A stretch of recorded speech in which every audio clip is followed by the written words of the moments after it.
नमस्कार, मी श्रीरंग खरे. मनी टाइम मध्ये आपल्या सगळ्यांचं स्वागत. सलग 6व्या सत्रातील तेजीमुळे गुंतवणूकदारांनी गमावलेल्या एकूण संपत्तीपैकी साधारण 40 लाख कोटींचं नुकसान भरून निघालंय. निफ्टी 24,500च्या जवळ पोहोचलाय, तर सेन्सेक्स 80,000च्या जवळ पोहोचलेला आहे. ही तेजी टिकाऊ आहे की नाही हे आजच्या मनी टाइम मध्ये आपण जाणून घेणार आहोत. मात्र त्याआधी पाहूया आजच्या महत्त्वाच्या बिझनेस न्यूज. अमेरिका आणि आशियातील बाजारांचा विक्रीचा ट्रेंड झुगारून भारतीय बाजार मंगळवारी पुन्हा एकदा वरच्या बाजूला घोडदौड करत राहिला. सलग 6व्या सत्रात मंगळवारी सेन्सेक्स 187 अंकांनी वधारला, तर निफ्टी 41 अंकांनी वधारून बंद झाला.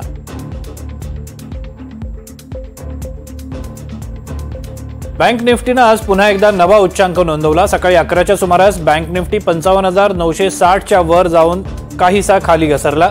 सकाळी जवळपास 800 अंकांची तेजी बाजाराच्या शेवटी 342 अंक वधारून 55,647 वर बंद झाला.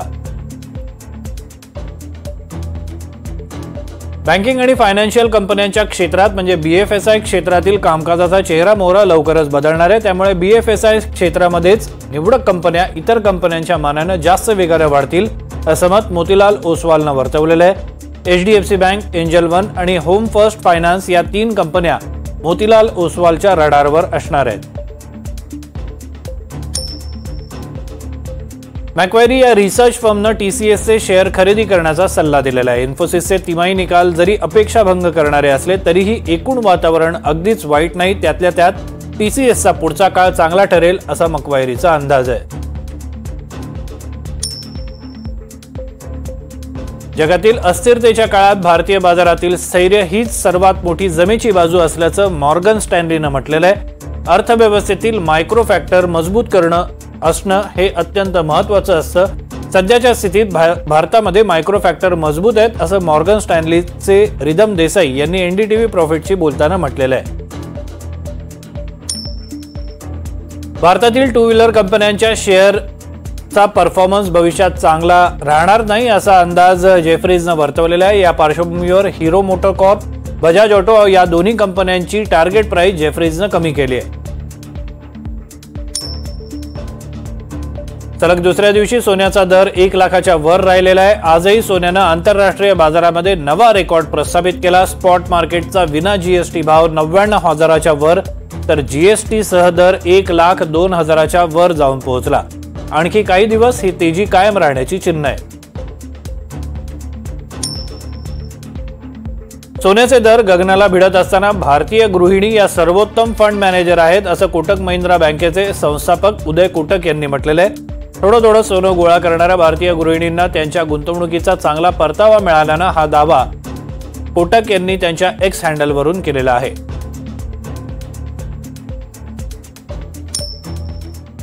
आज म्युच्युअल फंडाविषयी बोलण्यासाठी आपल्यासोबत आहेत कोटक म्युच्युअल फंडाचे एक्झिक्युटिव्ह व्हाईस प्रेसिडेंट आणि फंड मॅनेजर अतुल भोळे. भोळेजी गेल्या 2 दशकांपासून शेअर मार्केटमध्ये सक्रिय आहेत. विविध प्रकारच्या फंडांमध्ये गुंतवणूक करण्याचा त्यांचा दांडगा अनुभव आहे. बाजारात गेला आठवडाभर आलेल्या तेजीची कारणं आणि खरेदी दीर्घकालीन आहे का छोटा बाउन्स हा प्रश्न आपण त्यांना विचारणार आहोत. आपण त्यांच्याशी बोलणार आहोत. भोळेजी, तुमचं मनी टाइम मध्ये स्वागत आहे. पहिला प्रश्न, बँकिंग आणि फायनान्शियल सेक्टरमध्ये सध्या असलेली तेजी आणखी किती कायम राहील असं तुम्हाला वाटतंय? धन्यवाद श्रीरंगजी आणि सगळ्यांना शुभेच्छा माझ्यातर्फे. बँकिंग आणि फायनान्समध्ये आपण जी मागच्या 1 महिन्यात जवळजवळ 15% एक तेजी बघितलेली आहे बँकिंग ॲज वेल एज फायनान्स स्टॉकमध्ये.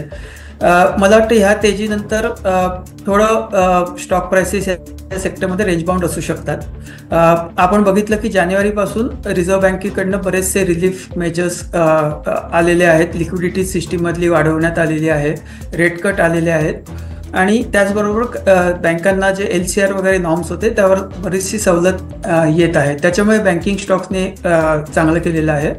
त्याचबरोबर FIIs इंडियामध्ये परत यायला सुरुवात झाली आहे. जेव्हा FII इंडियामध्ये परत येतात तेव्हा फर्स्ट त्यांची बाईंग बँकिंग आणि फायनान्सच्या स्टॉकमध्ये होते. त्याच्यामुळे ही एक तेजी आपण बघितली आहे. पण याच्यानंतर मला वाटतं की एक बऱ्यापैकी कॅचअप झालेला आहे. त्याच्यामुळे ही तेजी ॲटलिस्ट थोडं नियर फ्युचरमध्ये मला वाटतं रेंज बाउंड होईल किंवा थांबेल.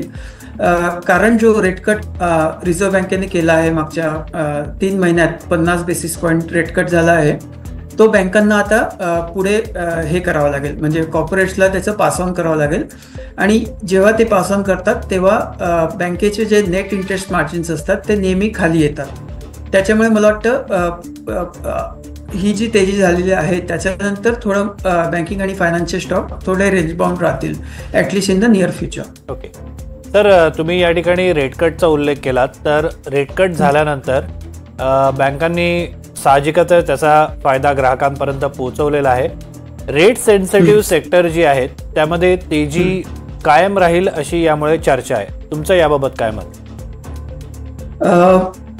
आमचंही तसंच मत आहे की रेट सेन्सिटिव्ह सेक्टरमध्ये तेजी असू शकते. पर्टिक्युलरली जे कन्झ्युमर डिस्क्रिशनरी सेक्टर्स असतात, जे ड्युरेबल्स किंवा ऑटोमोबाईल्स किंवा इवन प्रॉपर्टी, रिअल इस्टेटमध्येही मला वाटतं थोडीफार तेजी असू शकते गोइंग फॉरवर्ड, कारण रेट्स खूप खाली आलेले आहेत आणि अजूनही खाली येऊ शकतात. पुढच्या 6-8 महिन्यात अजूनही रेट कट म्हणजे इंटरेस्ट रेट खाली येऊ शकतात. त्याच्यामुळे रेट सेन्सिटिव्ह सेक्टर्समध्ये तेजी असू शकते, कंटिन्यू राहू शकते. आणि त्यात मी जसं बोललो, कन्झ्युमर डिस्क्रिशनरी किंवा कन्झ्युमर ड्युरेबल सेक्टर्स जास्त चांगले करू शकतात. रिअल इस्टेट सेक्टरमध्येही तेजी चांगली असू शकते. एकच गोष्ट ह्या सेक्टर्समध्ये लक्षात ठेवायला हवी की अजूनही व्हॅल्युएशन ह्या सेक्टर्समध्ये जरा जास्त आहेत. त्याच्यामुळे थोडं स्टॉक सिलेक्शन करायला पाहिजे. इंडिव्हिज्युअल कंपनी बाय कंपनी आपण ते स्टॉक बघून घेतले पाहिजे.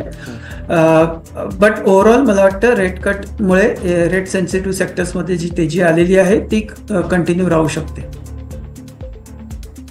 आता आपण गेल्या काही दिवसात जर बघितलं तर डॉलरच्या तुलनेमध्ये रुपया हा दिवसेंदिवस मजबूत होत चाललेला आहे. आज डॉलरच्या तुलनेत रुपया पुन्हा एकदा मजबूत झाला आणि 85 रुपयांच्या आसपास स्थिरावलेला आहे. डॉलर रुपयाच्या गणिताचा परदेशी गुंतवणूकदारांच्या गुंतवणुकीवर नेमका कसा परिणाम होत असतो आणि आता हे गणित भारतासाठी फेवरेबल झालेलं आहे का? अगदी बरोबर. जेव्हा रुपया स्टेबल असतो किंवा एक रेंज बाउंड असतो तेव्हा फॉरेन इन्व्हेस्टर्ससाठी दॅट इज म्हणजे एक चांगलं प्रकारचं त्यांना आउटकम मिळू शकतं जर रुपी स्टेबल असला. जेव्हा रुपीला डिप्रिसिएशन बायस असतो किंवा रुपी घसरत असतो डॉलरच्या तुलनेमध्ये, तेव्हा त्यांचे रिटर्न तेवढे कमी होतात. जर त्यांनी शेअर मार्केटमध्ये 15% रिटर्न बनवले आणि रुपया डॉलरच्या कंपॅरिझनने 3% घसरला तर त्यांना नेट फक्त 12%च मिळतात. त्याच्यामुळे रुपये स्टेबल असणं फॉरेन इन्व्हेस्टर्ससाठी खूप पॉझिटिव्ह गोष्ट आहे. आणि त्याच्यामुळे कदाचित आपण बघत आहोत की मागच्या 15-1 दिवसापासून फॉरेन बाईंग खूप ॲग्रेसिव्हली चालू आहे आपल्या मार्केटमध्ये. त्याचबरोबर ॲक्च्युली डॉलर डेप्रिशिएट होत आहे. जर आपण डॉलर इंडेक्स बघितला DXY, तो 105-106 वरचा आता 98 वर आलेला आहे. म्हणजे सगळ्याच करन्सी, मेजर करन्सी, युरो, येन, रुपया डॉलरच्या कंपॅरिझनमध्ये स्टेबल होत आहेत किंवा स्ट्रेंथनिंग होत आहे या सगळ्या करन्सीमध्ये. आणि ह्या सगळ्या इन्सिडेंट्समध्ये जनरली अमेरिकन मार्केटमधनं किंवा US मार्केटमधनं पैसा बाहेर येऊन तो ह्या बाकीच्या मार्केटमध्ये यायला सुरुवात होते जेव्हा डॉलर इंडेक्स खाली येतो तेव्हा. आणि मला वाटतं हे आता सुरू झालेलं आहे आणि त्याच्यामुळे आपल्या मार्केटमध्ये फॉरेन इन्व्हेस्टर्सची बाईंग कंटिन्यू राहू शकते पुढचे 2-3 क्वार्टर्स तरी. एक आपण 4 क्लास बघूया जे सगळ्यात मोठे क्लास आहेत. शेअर्स, म्युच्युअल फंड, सोनं आणि संपत्ती. या 4चा विचार केला आणि पुढच्या 3 वर्षांचा आपण एक दृष्टिकोन ठेवला तर कुठला क्लास हा सर्वोत्तम राहील असं तुमचं मत आहे? आणि आपण जर क्रमवारी लावण्याचा प्रयत्न केला तर 1, 2, 3, 4 असे कुठले क्लास असतील असं तुम्हाला वाटतंय? मला वाटतं मी सोन्यापासून चालू करतो, कारण आता ते सोन्याने खूप मागच्या 1-2 वर्षात खूप चांगले केलं आणि इव्हन मागच्या 15 दिवसातही खूप चांगले केलं आहे. पण तुम्ही जर सोन्याचा लॉंग टर्म चार्ट बघितला, म्हणजे ऑलमोस्ट 30 वर्ष 50 वर्ष अशा मोठ्या ड्युरेशनमध्ये सोन्याची प्राइस हिस्ट्री तुम्ही अभ्यास केली तर असं दिसून येते की जेव्हा म्हणजे आयदर फायनान्शियल सिस्टीममध्ये किंवा ग्लोबली अनसर्टनिटी किंवा अनिश्चितता असते त्या पिरियडमध्ये सोनं खूप चांगलं करतं. आणि तेच मागच्या 3-4 वर्षात झालेलं आहे. कोविड नंतर किंवा 2 युद्ध चालू होते, रशिया युक्रेन आणि इस्रायल आणि हमास पॅलेस्टाईनमध्ये, आणि आता हे टेरिफ रिलेटेड किंवा करन्सी वॉर आपण म्हणू शकतो, टेरिफ आणि करन्सी जे चालू आहे त्याच्यामुळे मला वाटतं सोन्याने एवढी उसळी घेतली आहे मागच्या एक 6-1 महिन्यात पर्टिक्युलरली एक उसळी घेतली आहे जोरदार. पण जेव्हा हे अनसर्टन गोष्टी हाईट म्हणजे एक पर्टिक्युलर लेवलला येतात आणि त्याच्यानंतर जेव्हा निश्चितता किंवा अनसर्टनिटी कमी होते, अनिश्चितता कमी व्हायला सुरू होते, तेव्हा सोनं रेंज बाउंड होतं किंवा ॲक्च्युली थोडंफार गेन जे सोन्यामध्ये आलेले असतात ते 5-10% खाली जाऊ शकतात. मला वाटतं आता आपण अनिश्चिततेच्या हाईटला आहोत, टॉपला आहोत. याच्यानंतर कदाचित अनिश्चितता कमी होऊ शकते, याच्यानंतर वाढण्याचे चान्सेस, अनिश्चितता वाढण्याचे चान्सेस कमी आहेत, इथनं ते कमीच होऊ शकते. त्याच्यामुळे मला वाटतं सोन्या ॲटलिस्ट एक मीडियम टर्मचा एक आपण सोन्यामध्ये पीक बघितलेलं आहे किंवा बघत आहोत. कदाचित 5,000 इकडे तिकडे होऊ शकतं, 1,05,000ही जाऊ शकतं. बट मला वाटतं की अनिश्चिततेचा एक पीकवर असल्यामुळे आणि अनिश्चितता कदाचित शेवटच्या टप्प्यामध्ये असल्यामुळे मला वाटतं पुढे जाऊन सोनं पुढच्या काही काळासाठी एक रेंजमध्ये राहील. इथनं ते कंटिन्युअस वर जात आहे असं होऊ शकणार नाही.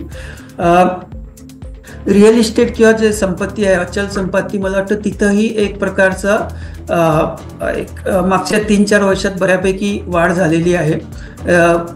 रिअल इस्टेट नेहमीच मायक्रो मार्केट स्पेसिफिक असतं, सिटी स्पेसिफिक असतं, पण most of the cities particularly Delhi, Hyderabad, Bangalore या सिटीमध्ये खूप बऱ्या प्रकारचं ॲप्रिशिएशन बघितलं आहे रिअल इस्टेटमध्ये. मुंबईमध्ये सुद्धा बऱ्या प्रकारचं ॲप्रिशिएशन झालेलं आहे. आणि आता जे प्राइसेस आहे रिअल इस्टेटचे ते बऱ्यापैकी वाढलेले आहेत आणि त्याच्यामुळे मला वाटतं रिअल इस्टेटमध्येही व्हॉल्यूम होत राहतील, पण प्राइसेस वर जाणं कठीण वाटतंय या लेवलनंतर. त्याच्यामुळे आम्ही रिअल इस्टेट स्टॉक्सवर आम्ही बुलिश आहोत, पण रिअल इस्टेट प्राइसेसवर एवढे बुलिश नाही आहे. व्हॉल्यूम होत राहील, पण प्राइसेस वर जाणं किंवा न जाणं थोडं अनिश्चित आहे. त्याच्यामुळे मला वाटतं सोनं किंवा रिअल इस्टेट आता बऱ्यापैकी त्यांच्यातली जी वाढ आहे ती शेवटच्या टप्प्यात आहे. शेअर मार्केट आणि म्युच्युअल फंड ॲक्च्युली एकच क्लास आहे, म्हणजे शेअर मार्केटने चांगलं केलं तर म्युच्युअल फंड चांगलं करू शकतात आणि सिमिलरली अपोजिट साईडमध्ये. तिथं मला वाटतं पुढचे 3-5 वर्ष आपल्यासाठी खूप चांगले असू शकतात. जसं तुम्ही जे हेडलाईन्स दाखवत होते मॉर्गन स्टॅनलीची किंवा की इंडियाचे micro factors are very strong. Actually जर तुम्ही मागचे परत 20 वर्ष स्टडी केले, एशियन क्रायसिस 97-98चं किंवा लेमन क्रायसिस 2007-08चं किंवा 2014-15चं युरोपियन क्रायसिस एक्सेट्रा, त्यावेळेस इंडियन इकॉनॉमीला नेहमी फ्रजाईल 5 मध्ये काउंट केलं जायचं किंवा नाजूक अर्थव्यवस्था म्हणून म्हटलं जायचं. पण हा जो आता टर्मॉईल आहे किंवा एपिसोड आहे, tariff war, currency war, America आणि चायनामध्ये जे पर्टिक्युलरली चाललं आहे, ह्यामध्ये आपण एक स्ट्रॉंग इकॉनॉमी म्हणून एंटर करतो आहे. आणि जे टेरिफ ऑलरेडी लागू केलेले आहेत त्यामध्ये ॲक्च्युली आपण ऑलरेडी चांगल्या पोझिशनमध्ये आहे कम्पेअर टू चायना, व्हिएतनाम किंवा आपले जे दुसरे पियर्स आहेत. त्यामध्ये भारतावर जे टेरिफ लागू केले आहेत ते ऑलरेडी कमी आहेत, त्याच्यामुळे आपण वेल पोझिशन आहोत. आणि आता अमेरिकन व्हाईस प्रेसिडेंट आजच भारतामध्ये आलेले आहेत आणि आपण अमेरिकेबरोबर एक चांगली प्रकारची ट्रेड ट्रीटी एक्झिक्यूट करू शकतो. आणि जर आपण ती ट्रेड ट्रीटी एक्झिक्यूट केली तर आपण आणखी चांगल्या पोझिशनमध्ये येऊ compare to all other countries. आपल्या मॅन्युफॅक्चरिंग एक्सपोर्टला बूश मिळू शकतं आणि त्याच्यामुळे ओव्हरऑल अर्थव्यवस्थेला एक चांगलं फिलिप मिळू शकतं. आणि ह्या सगळ्या गोष्टी मला वाटतं शेअर मार्केटमध्ये आता कॅप्चर होत आहेत आणि होत राहतील. त्याच्यामुळे मला वाटतं पुढे 3-4 वर्ष मला वाटतं भारतासाठी अजून चांगले असू शकतात. आपण जे मॅन्युफॅक्चरिंग फोकस कोविड नंतर आलेला आहे त्याला एक फर्दर बूस्ट मिळू शकतं जर आपण अमेरिकेबरोबर ट्रेड ट्रीटी एक्झिक्यूट केली तर. आणि हे सगळे बेनिफिट आपल्याला मार्केटमध्ये येतील. मागच्या 3 सप्टेंबरपासून जे थोडंफार करेक्शन आलं होतं त्याच्यामुळे मार्केटचे जे व्हॅल्युएशन थोडे वाढलेले होते तिथं पण एक जरा कम्फर्ट आलेला आहे. Valuations are reasonable in many pockets of the market. Flow wise also म्हणजे मार्केटमध्ये कॉल घेण्यासाठी आपल्याला 3 गोष्टी बघाव्या लागतात. फंडामेंटल्स, दुसरं व्हॅल्युएशन आणि तिसरं फ्लो, की मार्केटमध्ये पैसे येत राहतील किंवा नाही येणार. तर फॉरेन फ्लोज चांगलेच आहेत आणि डोमेस्टिक म्युच्युअल फंडमध्ये किंवा डोमेस्टिक शेअर मार्केटमध्ये जे पैसे येत आहेत ते सुद्धा मला वाटतं फ्लो चालू राहील आणि त्याच्यामुळे मार्केटचा आउटलुक कम्पेअर टू सोनं किंवा रिअल इस्टेट पुढच्या 3-5 वर्षासाठी बऱ्यापैकी पॉझिटिव्ह वाटतंय. धन्यवाद अतुलजी, तुम्ही दिलेल्या संपूर्ण माहितीबद्दल. आपण इथे एक छोटासा ब्रेक घेतोय. ब्रेक नंतर आपण अजूनही काही बातम्या बघणार आहोत. तुम्ही पाहत राहा NDTV मराठी.